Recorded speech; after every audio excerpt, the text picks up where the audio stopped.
Assalamualaikum warahmatullahi wabarakatuh. Tentu kita sudah mendengar cerita tentang Karbala, yaitu terbunuhnya Husain di padang Karbala.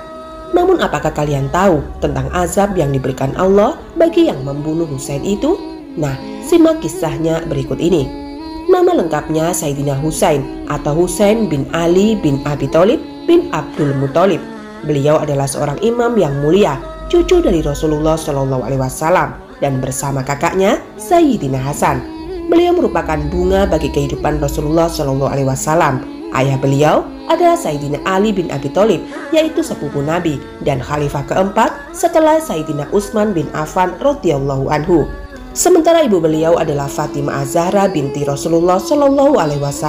Salah satu hadis yang menunjukkan betapa utamanya kedudukan Sayyidina Husain radhiyallahu anhu adalah saat Rasulullah bersabda, "Husain termasuk bahagian dariku dan aku termasuk bahagian darinya.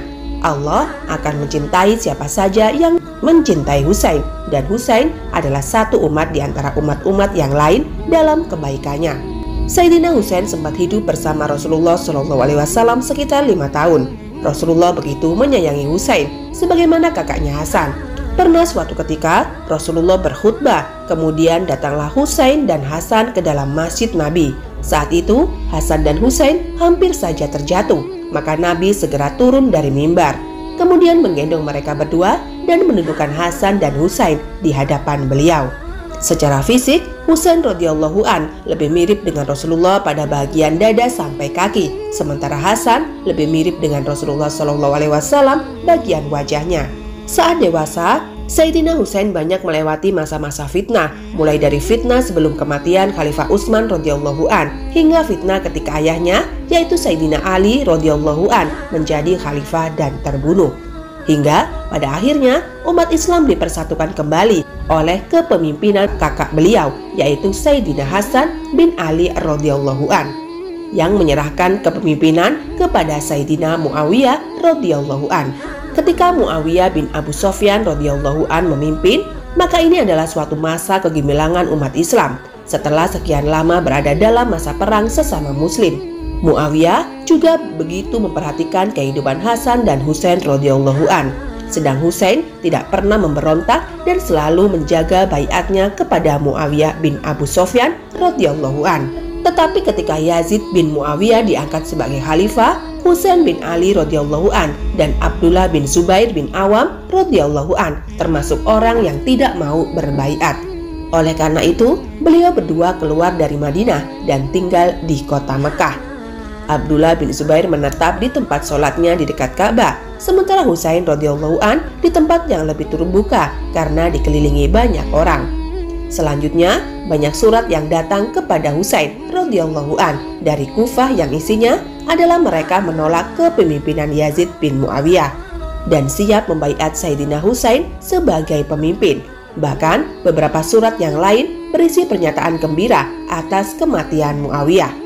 Penduduk Kufah banyak mencaci maki Muawiyah radhiyallahu an karena mereka memang banyak diwarnai oleh pemikiran Rafidhah, yaitu Syiah dan Khawarij.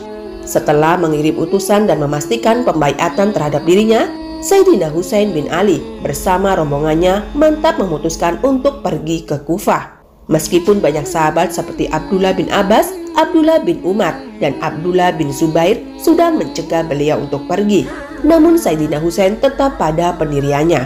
Bukan tanpa alasan, para sahabat mencegah Sayyidina Husain untuk pergi ke Kufah. Ini karena memang penduduk Kufah adalah orang-orang yang cenderung berkhianat dan tidak konsisten akan perkataan mereka. Namun pada akhirnya Sayyidina Husain tetap berangkat ke Kufah bersama sekitar 70 orang anggota rombongan beliau. Setibanya di padang Karbala, rombongan Al-Husain radhiyallahu an dicegat oleh pasukan Umar bin Sa'ad yang merupakan putra dari sahabat mulia Sa'ad bin Abi Waqqas radhiyallahu an. Pada dasarnya, baik Umar bin Sa'ad dan Sayyidina Husain sudah menghendaki perdamaian. Namun, sang pemimpin Kufah kala itu, yaitu Ubaidillah bin Ziyad, justru menghendaki bahwa Sayyidina Husain harus tunduk kepada dirinya dan dijadikan sebagai tawanan. Tentu saja Sayyidina Husain tidak mau menerimanya. Tidaklah pantas seorang cucu Rasulullah harus menjadi tawanan dan harus menghamba kepada Ubaidillah, di mana dia adalah seorang yang fasik. Karena Sayyidina Husain menolak perintah Ubaidillah bin Ziyad, maka diseranglah rombongan Al-Husain radhiyallahu an dengan ribuan pasukan tempur, di mana kemudian Ubaidillah bin Ziyad menjadi orang yang paling bertanggung jawab atas pembantaian cucu Rasulullah tersebut di padang Karbala. Seorang laki-laki dari Bani Aban bin Darim dikenal dengan julukan Zurrah menyaksikan sendiri bagaimana Husain bin Ali radhiyallahu an dibunuh. Sebelum Sayyidina Husain meninggal, si pembunuh memanah langit-langit mulut Sayyidina Husain, sehingga darah pun banyak yang muncul dari mulut beliau. Saat itu Sayyidina Husain yang kehausan meminta si pembunuh agar memberikannya air. Lalu dengan sisa kekuatan beliau, Sayyidina Husain mencoba meraih air dari sungai Efrat. Sebelum orang-orang laknat itu kemudian benar-benar membunuh Sayyidina Husain. Mereka tetap enggan memberikan cucu Rasulullah ini air minum. Bahkan mereka membiarkan Sayyidina Husain menggelepar kehausan, dan kemudian Al-Husain radhiyallahu an berdoa kepada Allah Subhanahu wa taala. Beliau berkata, "Ya Allah, siapa saja yang menghalangiku mendapatkan air, maka timpakanlah rasa haus kepadanya."